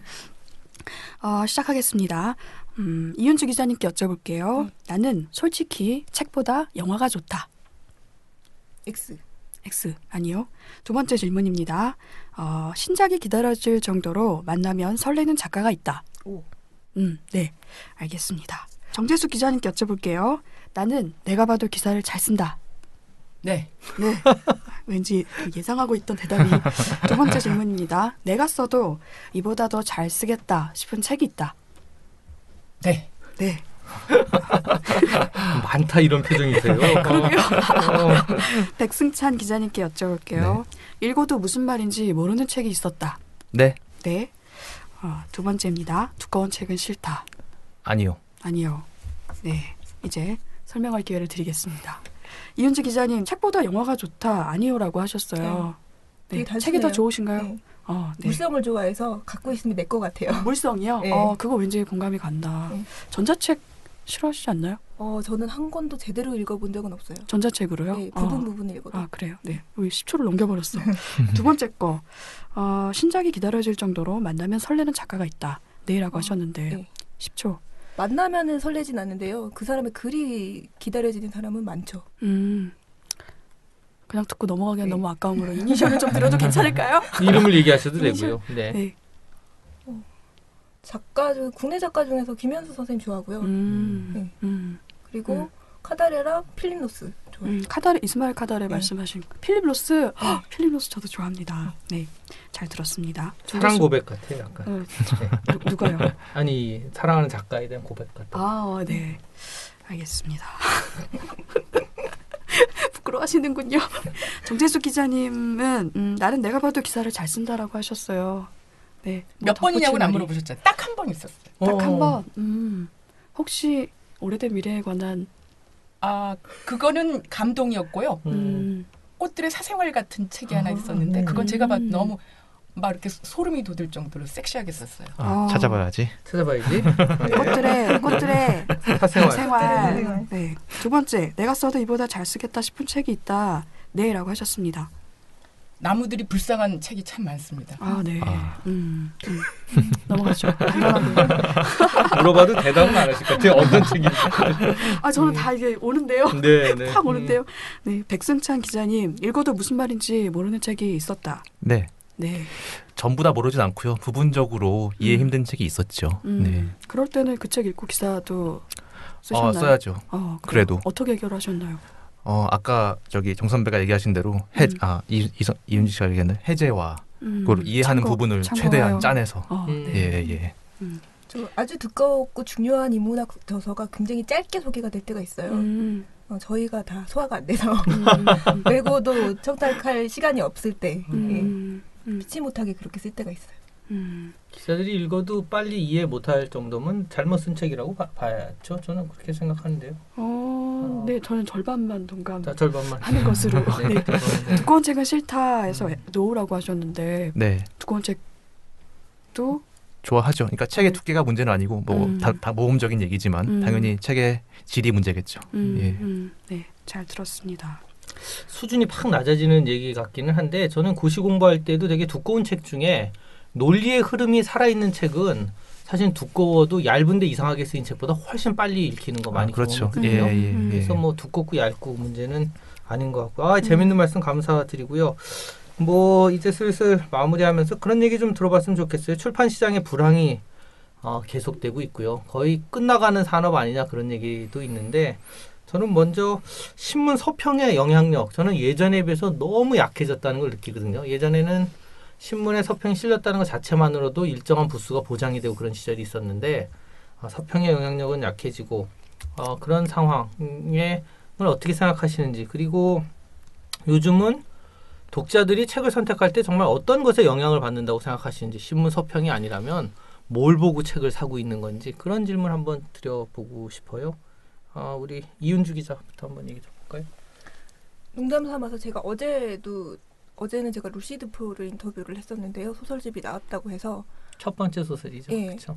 역으로 그 얘기를 했었어요. 요즘에 시인이나 소설가들한테 가수하고 친하라고. 근데 가수나 연예인들의 파워블로거, 예, 팟캐스트란다. 뭐라 그러죠? 트위터? 네네. 네, 거기에서 추천하면 거의 2세 정도로 더 찍는다고 해요. 예능 그래서- 프로에 나와서 누가 한마디만 해주면 돼요. 한마디만 하는데 드라마에 참, 네. 그 전화 걸 수도 없고요. 표지 조금 나오면 전화 걸어서 많이 나오고. 부탁할 수도 없고. 네. 그래서 연예인하고 친해지라고 빨리. 근데 연예인이 책내서 참 좋으시겠다고. 아주 비꼬는 말은 아니었는데 네. 그렇게 얘기를 했던 적도 있거든요. 저는 사실 이게 가장 영향력이 큰 것 같아요. 서평의 영향력이 이렇게 줄은 이유는 뭐라고 생각하세요? 신문 서평? 장단점이 있는 것 같은데요. 그래서 더 권위적이지 않으려고 노력을 하는 거는 역으로 더 좋은 것 같아요. 서평 쓰는 분들이. 예를 들어서 내가 이 선택을 하면은 여기는 뭐 2,000부가 나갈 거야 이런 걸 생각하는 사람들은 전혀 없거든요. 지금의 출판 기자들은 좋은 책을 소개하고 싶다라는 것들이지. 그렇기 때문에 역으로 보면 어떻게 보면 더 좋지 않을까라는 생각도 들어요. 매체도 다양해지고. 백 기자 어떠세요? 네, 뭐 비슷한 생각일 수 있는데요. 이렇게 기사를 쓰면서 뭐 물론 영향력이 결과적으로 있으면 좋지만 제 기사가 영향력을 많이 갖기 위해 쓴 적은 한 번도 없는 것 같아요. 그리고 뭐 제가 그렇게 뭘 써봐야 뭐 영화든 책이든 뭘 써봐야 그렇게 가진 적이 없은 것 같고, 그래서 그냥 좋은 책을 소개를 하고 그게 얼마나 많은 독자가 읽을지 모르겠지만 그분들에게 올바르게 다가간다면 그걸로써 뭐 충분히 저는 만족하지 않나. 근데 너무 줄면은 좀 뭐 저의 생계라든가 뭐 신문의 위상에 문제가 되겠지만 아직까지 그 정도 수준은 아니지 않나. 그 정도는 아니다. 전 생각합니다. 네. 그 신문 구독 어떤 율하고 지금 책 신간 이런 그 판매하고 결국 이제 같은 종이의 어떤 미래 같은 건데 인쇄물의 그렇죠. 미래, 종이의 미래 같이 예. 가고 있는 건데 저도 이제 우리 백 기자하고 비슷한 의견인데 특별히 어떤 영향력을 갖겠다고 저희가 기사를 쓴 적은 없어요. 다만 어떤 정말 좋은 책을 냈는데 그 책을 저희가 서평을 소개를 했을 때 서점에서 바로 반응이 오는 경우들이 90년대에는 왕왕 있었어요. 그리고 그런 것들이 굉장히 저희한테 자부심이었고 출판인들이 저희를 동지로 여겨줄 때도 있었고, 당신들이 정말 우리 어려운 이 환경에서 이렇게 열심히 소개를 해줘서 우리가 큰 힘을 얻는다. 근데 지금은 정말 영향력이 많이 떨어졌어요. 근데 저는 뭐 슬퍼하지 않고요. 오히려 그런 데서 저희 임무를 다하고 담당할 수 있는 것, 그것도 어떤 마지막 어떤 아름다운 적이 아닐까. 네. 출판 시장이 나날이 불황을 거듭하는 이런 상황에서 뭐 독자들에게 또는 출판사한테 뭐 이런 거는 좀 바꿔보면 어떨까, 이런 충고랄까 제안 같은 거 하실 게 있으시면 한번 좀 들어볼까요? 우리 정지수 기자부터. 누구 탓을 하겠습니까? 세상 흐름이 그렇게 가고 있는 거에 대해서 뭐 같이 이제 고민해야 되는 건데요. 그래서 이제 제가 최근에 몇 분들이 조금 더 지속할 수 있는 그런 서평지를 만들자, 뭐 여러 가지 안들을 내시고 뭐 온라인이든 오프라인이든 서평을 만들고 더 진지하게, 우리가 더 어렵더라도 오히려 더 진지하게 가보자는 그런 얘기를 들었어요. 그래서 저희 언론 매체에 있는 사람들, 책을 사랑하는 사람들의 그런 위치에서는 그분들, 진정성을 가진 분들을 어떻게 더 도와줄 수 있을까? 조금이라도. 저희는 큰 거 안 바라거든요. 그래서 조금이라도 그런 게 개선됐으면. 그렇다고 지금 책을 안 사고 또는 그 책을 안 사고 정말 그 온라인으로 보는 분들에게 뭘 저희가 강요할 수는 없는 거고요. 다만 책의 아름다움이나 책의 그 진정한 가치를 조금이라도 더 동참할 수 있는 분들을 끌어들이는 힘, 그런 감동을 주는 것들, 그런 것들에 대해서 고민하고 싶습니다. 그러니까 가벼운 쪽으로 가지 않고 오히려 더 저는 오히려 역으로 가고 싶어요. 네, 역으로 예. 좀 본질에 충실한 어떤 서평지 같은 걸 만들어 보고 싶으시다는 거죠. 더 무겁고 네. 남들이 더 가볍게 가고 더 웃기게 갈 때 더 무겁고 더 비장하게 가는 한마디로 그 옹고집이라고 그럴까요? 네. 책의 옹고집 같은 거를 더 더 심화시키면 어떨까 하는 생각을 하고 있습니다. 네. 그 제목으로도 괜찮을 것 같다는 생각이 드는데요. 옹고집. 제목 그 매체의 제목 온고집. 네. 옹고집 좋은데요. 온고집. 예. 네. 온고집. 아 그것도 아주 의미. 예, 백 기자 어떠세요? 그 장기전으로 생각해 봐야 되지 않나 싶어요. 그러니까 우리가 뭐 경제가 마치 고속 성장 시대가 끝나고 앞으로 이제 뭐 에너지 문제도 그렇고 저성장 기조를 유지하면서 그때도 이 기조에서 어떻게 잘 살아가야 될까를 고민해야 하듯이 책도 사실 문자, 활자가 이렇게 엄청나게 큰 영향력을 미칠 시대는 지났고 뭐 옛날 뭐 몇십 년 전만 해도 소설가가 당대 최고의 지식인이고 지사적인 활동을 했으나 요즘 그렇게 소설가든 기자든 그런 건 아니잖아요. 그러니까 현재 상태를 근데 획기적으로 바꿀 수 있는 방법은 없지 않나 생각을 하고요. 뭐 아까 정 선배 말씀하신 거 비슷하지만 장기적으로 대비하고 좀 더 진정성 있게 가서 소수라도 더 잘 접근할 수 있게 하고 근데 그 방법은 여러 가지가 있겠죠. 서평지일 수도 있고 지금 하고 있는 팟캐스트라든가 좀 다양한 방법으로 뭐 조금이라도 조금씩 독자를 늘려가고 책의 가치를 알려가는 것이 중요하지 않을까 싶습니다. 네. 저는 중간 저자를 좀 많이 키웠으면 좋겠어요. 발굴하고. 그러니까 예를 들어서 제가 대학생들을 만나게 되면 제가 대학교 다녔을 때 그 필자들을 항상 지금도 입문서로 계속 진중권, 박노자 이런 거 읽고 있거든요. 근데 그분들은 이미 발견된 필자고 15년, 20년 된 필자들이잖아요. 거기서 업데이트가 안 돼요. 예를 들어서 자기 학문을 제대로 하시면서 일반인들에게 지식을 줄 수 있는 필자들이 정말 발굴되지 않거든요. 근데 이런 사람들을 발굴해서 2, 3만 부짜리를 계속해서 팔게끔 하는 책들을 내게 하는 게 가장 시급하지 않나라는 생각이 들어요. 근데 출판사도 이제 모험하기가 싫어서 아무래도 좀 검증된 작가들한테 자꾸 의존하게 되는 면이 있겠죠, 그거는. 그렇죠. 근데 굉장히 지식인들이 읽는 입문서 이런 것들은 500부, 700부 하면서 더 전문화되고 아주 힐링 도서 같은 것들은 대량 생산하면서 그렇게 책 좋아하는 마니아들조차도 읽지 않는 그 책들이 계속해서 양산이 되고 있는 현실이기 때문에 이 맞아요. 중간에 그 갭을 채워줄 수 있는 필자들을 발굴하는 게 가장 시급한 것 같아요. 짧게 출판 기자를 난 커서 출판 기자가 되겠다 하는 친구들한테 보내고 싶은 조언이 있으면 한번 짧게 한마디씩 우리 정 선생님부터. 술이래요. 이게 참. 딴 생각하다. 책을 밥이나 술로 여길 수 있는 분. 네. 출판 기자 하십시오. 해야 된다. 네, 할 수 있다. 예, 그 다음에 출판 기자라기보다는 일반 기자 마찬가지겠죠. 많이 읽고 많이 써보기. 네, 이은지 기자. 저는 일단 말리고 싶고요. 출판 기자 되는 걸 말리고 싶은 거예요? 아니면 기자 되는 걸 말리고 싶은 거예요? 둘 다인 것 같아요. 네, 말리고 싶고요. 아니면 다른 직업을 좀 왜요? 찾았으면 좋겠고 그냥 책을 그냥 취미로 읽는 게 더 행복한 것 같기도 해요. 네. 그래서 그냥 출판 기자를 일단은 말리고 싶고 기자 미래를 봤을 때도 기자를 말리고 싶고 그래도 하고 싶다면 다양한 책들을 좀 읽어봤으면 좋겠다. 편식하지 않고. 오늘 꼭 하고 싶은 얘기인데 이 얘기를 좀 빠뜨렸다 하는 얘기 있으면은 한번 하나씩 좀 들려주세요. 이 얘기 좀 더 하고 싶다. 출판 기자 이런 거에 대해서 한다면 뭐가 있을까요?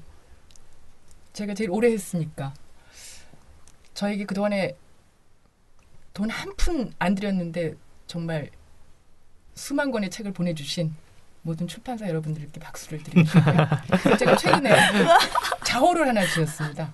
남덕이라고. 돌아보니까 남덕에 살았더라고요. 남의 덕으로? 네. 네. 그래서 남덕 정재숙이라고 호를 지었더니 후배들이 선배 그 순 한글로 하시죠 그러더라고요. 그래서 뭐 그랬더니 빈대 정재숙이라고. 고맙습니다. 그동안에 저에게 책을 보내주신 모든 작가분들과 편집자들과 출판사 대표님들께 깊이 고개 숙여 감사드립니다. 네, 백 기자 어떠세요? 저는 뭐 어떤 때 보람 있느냐, 기분 나쁘냐, 뭐 힘드냐 이런 건데 그 보람 있을 때는 한 가지예요. 책 읽고 근데 그 책이 좋을 때 그러니까 좋은 책을 읽고 쓰는 순간이 너무 행복해요. 뭐 다른 텍스트도 마찬가지겠지만 그래서 뭐 당연한 얘기죠. 좋은 책 많이 내주시고 많이 읽게 해주시면은 정말 저는 행복하게 일할 수 있을 것 같습니다. 네, 이윤주 기자. 저는 정 선배의 말을 듣고 생각이 좀 달라진 분이 있는데요. 왜 1차 산업 종사자들 있잖아요. 굉장히 부러웠거든요. 저는 그게 사회적 광합성이라고 하는데 다른 사람 먹고 자고 뭐 소비하는 것들을 다 만들어주는 있기 때문에 어떻게 보면은 사람 중에서는 제일 식물적인 인간이 아닌가 싶어서 나는 다른 사람한테 빌붙어서 밥 벌어먹고 사는 게 얼마나 염치 없는 건가 생각이 들었는데 이렇게 다른 사람 덕에 살 수 있는 게 굉장히 참 복받은 삶이다 이런 생각이 갑자기 드네요. 네, 거꾸로 그럼 우리 김두식 선생님. 저는 뭐 요즘 저 자신을 이렇게 생각해 볼 때 저는 책 읽기보다 책 사기를 좋아하는 사람인 것 같고요. 저도 출판사에서 책 보내주면 너무너무 고맙고 책을 읽는 것보다 서점에 가서 이렇게 서 있는 게 더 행복한 사람이더라고요. 제 자신을 이렇게 볼 때 책을 고르는 순간이 행복한 사람이었던 것 같고요. 어렸을 때부터 늘 그랬다는 생각이 드는데 그래서 책을 골라주는 분들하고 오늘 얘기를 같이 나눌 수 있어서 되게 즐거웠고 그리고 책 골라주는 사람의 뭐 어두운 점 또는 한계 그런 것까지 다 나눠주셔서 되게 유익한 시간이었다고 생각을 합니다. 오늘 시간 내주신 우리 세 분 기자분들께 감사드리고요. 우리 황 작가도 고생 많으셨습니다. 예, 감사합니다. 감사합니다. 듣다가 보니 빠져드네 듣다가 보니 재미가 있네 책 속에 사람 있다 삶이 있다 길이 있다 지혜 있다 재미 있다 감동 있다 울림 있다 이게 웬걸 기다려지네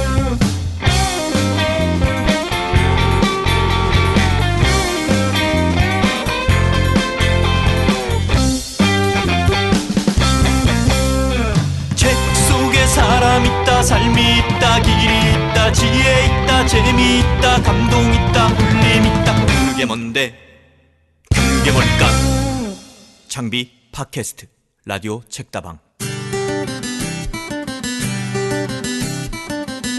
밖으로 간 시 오늘은 이정록 시인이 낭송해서 보내주신 홍어라는 시를 들려드립니다. 이정록 시인은 자신이 자주 찾는 천안시 백석동 이 시인이 사는 아파트 앞 보성 족발에서 홍어를 한 접시 시켜놓고 시를 낭송하셨다고 하네요. 한번 들어보겠습니다. 홍어 이정록 욕쟁이 목포 홍어집 40 넘은 큰아들 골수암 나이만도 14년이다. 양쪽 다리 3번 톱질했다. 새우 눈으로 웃는다. 개업한 지 18년 하고도 10년. 막걸리는 끓어오르고 홍어는 삭는다. 부글부글을 벌써 배웅한 저 늙은 내는 곰삭은 젓갈이다. 겨우 3번 갔을 뿐인데 단골 내 남자 왔다고 홍어젓을 내온다. 남새스럽게 잠자리에 이만한 게 없다며 꽃잎 한 점 넣어준다.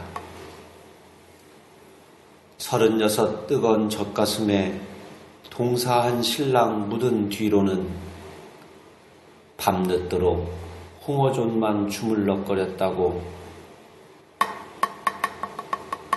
만만한 게 홍어젓밖에 없었다고 얼음 막걸리를 젓는다. 얼어 죽은 남편과 아픈 큰애와 박복한 인연을 합치면 그게 바로 내 인생의 삼합이라고. 우리 집 큰놈은 이제 쓸모도 없는 거시기만 남았다고 2 다리보다도 크게 더 길다고 막걸리 거품처럼 웃는다.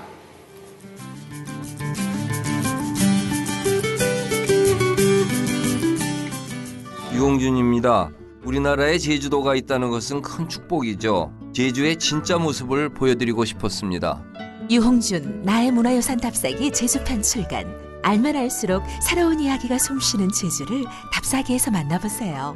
나의 문화유산 답사기 제주편 도서출판 창비. 발견 이 작가. 안녕하세요. 발견 이 작가 황정은입니다. 오늘 소개할 책은 임태훈 저자의 우회의 미디올로지입니다. 작가는 서문에서 이렇게 말합니다. 세슘 137이 폭주하는 공기 속에서 국경, 국적, 성별, 계급, 나이, 개인과 단체, 인간과 동물, 기관적 신체와 비기관적 신체는 구별될 수 없다. 방사능과 미립자 세계의 비전에서 너는 나이며 우리는 하나이면서 여럿인 존재가 된다. 후쿠시마 원전 폭발은 실권 조건 전 세계가 감당해야 하는 문제이고 핸드폰 전자기기 없는 일상을 생각할 수도 없게 된 우리 사회에서 컴퓨터 네트워크가 멈추는 것만으로도 파국이 올 수 있다고 이 저자는 경고합니다. 저자는 정보 자본주의의 사회를 살아가는 우리가 이 시대 새로운 윤리를 만들고 초점을 만들어내야 한다고 강조합니다. 그리고 그 실마리로 반응하고 연쇄하는, 피드백하는 인간의 신체, 그리고 그 신체가 실패하는 지점을 짚고 있습니다. 한마디로 더 잘 실패하자인데요. 개인적으로도 저 역시 후쿠시마 원전 사고가 있었던 2011년 3월 11일 이후로 미래를 생각하지 않을 수가 없었고 세계가 뭔가 거대하게 실패해가고 있다는 절감이 있었는데요. 저자는 바로 이 실패로부터 미래를 사유하고 있었습니다. 보다 더 잘 실패하기 위해서 세상의 결투를 신청하고 싸움에 함께할 동물을 불러 그들이 공감하고 공명하길 바라는 책. 오해의 미디올로지, 이 책의 저자는 우리가 흔하게 묻곤 하는 무엇을 상상할 수 있는가 라는 질문 대신에 우리가 무엇을 상상할 수 없는가, 무엇을 표현할 수 없는가를 물으면서 이 옴짝달싹할 수 없는 자본주의의 바깥을 제안합니다. 문학, 영화, 다양한 사회 현상을 통해 자본주의를 짚어낸 저자의 독특한 시선이 무척 매력적이었습니다. 발견이 작가, 오늘 만나본 책은 임태훈 저자의 오해의 미디올로지였습니다.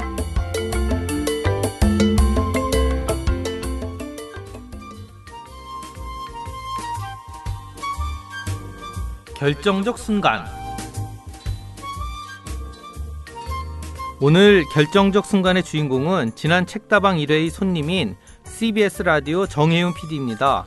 책을 사랑하는 소녀 같은 감수성을 가진 정혜윤 PD의 결정적 순간을 한번 들어보시죠.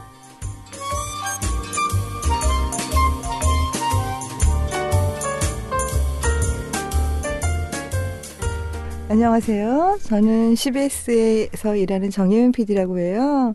책을 참 오랫동안 좋아하다가 책이랑 삶이랑 만날 수 있겠구나라고 느낀 순간이 있어요. 언제냐면 제가 어떤 80살 정도까지 문맹이었다가 한글을 공부해서 시인이 되는 할머니를 취재를 하러 가게 됐어요. 그런데 그 할머니는 노인복지관에서 한글을 배웠어요. 그래서 아침에 새벽 일찍 서울에 출발해가지고 문을 공부하시는 그 강의실 방문을 이렇게 교실 문을 삐거덕 열었는데 할머니들이 한 6명 정도 앉아 있어요. 80대 할머니들이, 시 쓰는 할머니들이 이렇게 앉아 있다가 저를 이렇게 봐요. 근데 제가 그때 멈칫했어요. 왜냐면 저 그런 눈빛은 처음 봤어요. 눈이 별빛이에요. 눈빛이 별빛이고 무슨 조그만 야생화들 알죠? 봄에 야생화들이 이렇게 들판에 필 때 타닥타닥 작지만 굉장히 예쁘잖아요.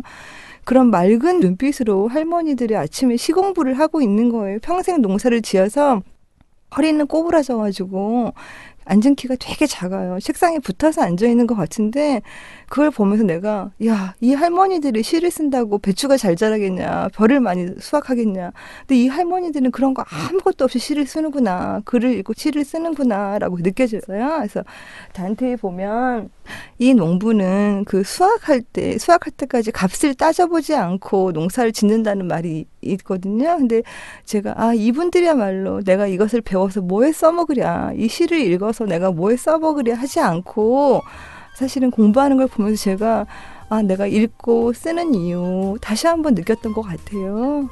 평생 잊지 않고 있어요.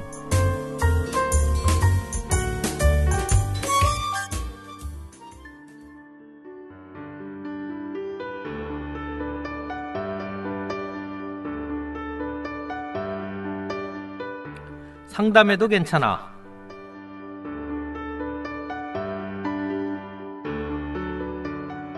두 번째 시간입니다. 남자친구의 질투심이 고민이다, 이런 어떤 여자분의 상담 글이 올라왔는데요. 남자친구가 자기가 다른 남자하고 말하는 것만 봐도 눈이 돌아간다고 얘기를 하시네요. 이거 참 사실 꼭 제 얘기를 보는 것 같은데요. 제가 이 대학교 1학년 때쯤 연애를 처음 시작했을 때 생각해 보면요. 제가 딱 그랬던 것 같아요. 한 2년쯤 사귀고 나서 제 여자친구가 같이 이제 교회에서 성가대를 하는데 지휘자님하고 무슨 얘기하고 있는 것만 봐도 제가 눈이 확 돌아가가지고는 저쪽 뒤에 이제 여자친구를 기다리고 있다가 제 쪽으로 오면 저 완전히 얼굴이 맛이 간 상태로 막 분노가 이글거리는 눈으로 여자친구를 쳐다보다가 딱 한마디 했던 것 같아요. 그냥 넌 좀 해픈 것 같아. 뭐 이런 이거 거의 이 청취자분들이 기절하는 소리가 들리는데요.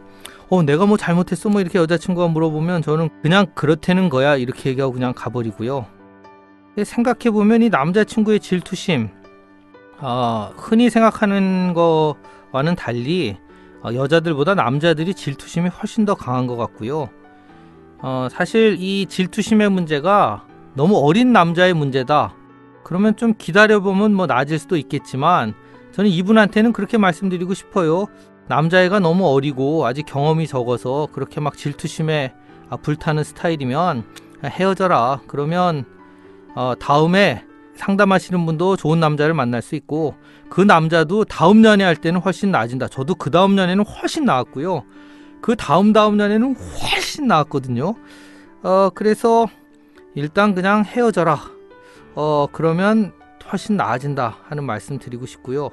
근데 이게 이제 진짜 심각한 경우가 있을 수가 있어요. 뭐 의처증, 의부증, 일종의 편집 증상으로 가는 그런 경우라면 그것도 답은 같네요. 그거 헤어져야 되는 거죠. 그건 원래 결혼했어도 사실 이혼 이외에는 잘 답이 없는 그런 경우잖아요. 그래서 답을 하다 보니까 이렇게 생각해봐도 헤어져라, 저렇게 생각해봐도 헤어져라 라고 말씀드릴 수밖에 없는데요. 앞으로는 저한테 이런 질문을 안 하시는 게 좋을 것 같아요. 답이 늘 하나거든요. 무조건 헤어져라. 제가 학교에서 이성관계 상담하러 오는 친구들에 대해서는 너무 이렇게 얘기해가지고 한때 제가 이 CC 브레이커라고 불린 적도 있거든요. 그래서 이런 질문은 좀 피해 주시면 좋을 것 같고요. 오늘 상담해도 괜찮아 여기까지였습니다. 한 가지 공지 드리자면 창문 블로그 radio.창비.com에 가시면 상담해주세요라는 게시판이 오픈되어 있고요. 여기 상담 사연을 올려주시고 방송에 최종 채택되신 분께는 창비에서 푸짐한 상품도 준비하고 있다니까 많이들 관심을 가져주시길 바랍니다. 이 방송은 창비 홈페이지 www.창비.com과 창비 문학 블로그 창문에서도 듣거나 다운받으실 수 있습니다. 아이팟이나 아이폰을 사용하시는 분들은 팟캐스트 어플에서 바로 다운받으실 수 있습니다.